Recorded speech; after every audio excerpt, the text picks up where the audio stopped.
Diane Abbott sparked outrage yesterday after writing this about the tragic deaths of 41 migrants in a shipwreck off the coast of Italy. These migrants have indeed effed off to the bottom of the sea. Just horrific. I mean, she deleted the tweet. It looked like it was a humorless dig at Lee Anderson, who spoke for many when he made these remarks to the Daily Express. If they don't like barges, then they should f*** off back to France. Now, Abbott had the whip removed by Keir Starmer earlier this year after comments she made in The Observer were deemed anti-Semitic, but she remains a Labour Party member. So, Anne, goodness me, new low from Diane Abbott, once a Labour Party front bencher? Certainly a new low, and one would hope it would be an all-time low, because I really don't see how she could get much lower. But she's had the whip removed. When you have the whip removed, you're no longer a member of the party, and you may not stand in the party's interest in the following election. Therefore, I think what Keir Starmer should say is that he believes that her constituency association should think very carefully about whether or not to select another candidate. But having said all of that, we believe in free speech, or certainly I believe in free speech.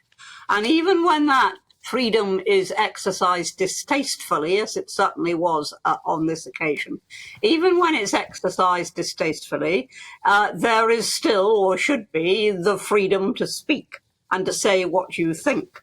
And then, of course, to face the consequences. And if the consequences are that her constituency doesn't want her any longer, then that is one thing that can happen. But if the consequences are that people are prepared to put up with that, then, that is free speech. You can't say we're going to have free speech as long as the person exercising the freedom says what we like, because the instant you've done that, you've actually become just like the woke brigade. Couldn't agree more. I think it's absolutely fine that she tweeted that. I'm not saying that Twitter should have deleted her or she should be arrested or anything like that. But what I do think, Anne, is it shows how a lot of the hard left view the migrant crisis. And to them, they actually want to politicise the loss of life. And I think that's what's really bad. And where are you on Lee's comments? Because personally, I had no issue with them, but all week, guests on my show have been very divided. No, I've no issue with it at all. I rather think that somebody in his public position should use perhaps more careful language in terms of the verb that he chose to use. But the sentiment, I entirely endorse.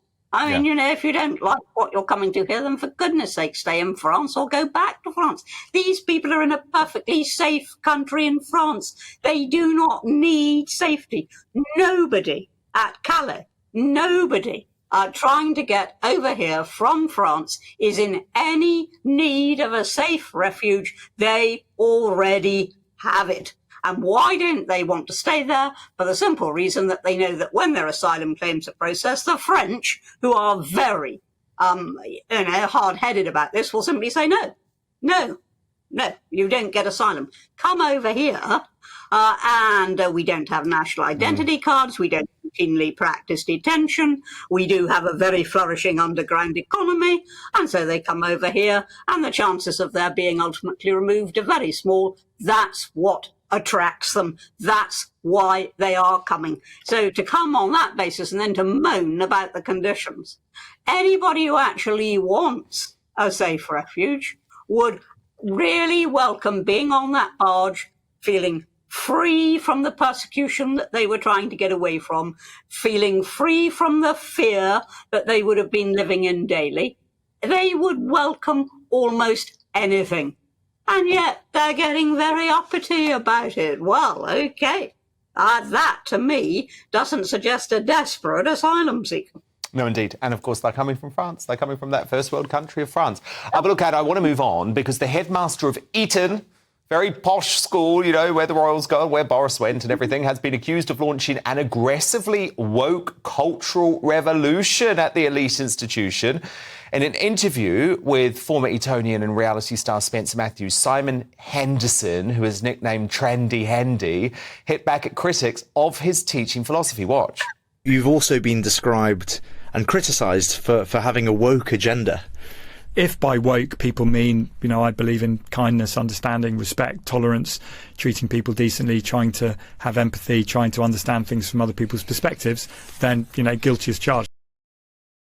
Look, Anne, I'm going to be honest with you. That's not the definition of woke, but it sounds like he's guilty as charged. What do you think about even the most traditional institutions like Eton jumping on this PC woke bandwagon?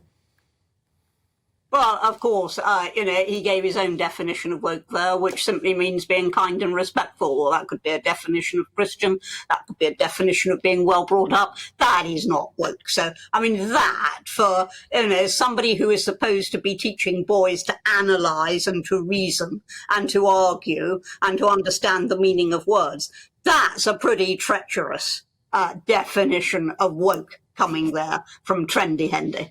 And we all know that woke is now in all the institutions, but that it should be in Eton, where young minds will be affected, I think is worrying. On the other hand, at Eton, they're pretty well trained in debate and in riposte and in reasoning and in rhetoric, and I suspect they might give trendy hendy a hard time. I rather hope they do.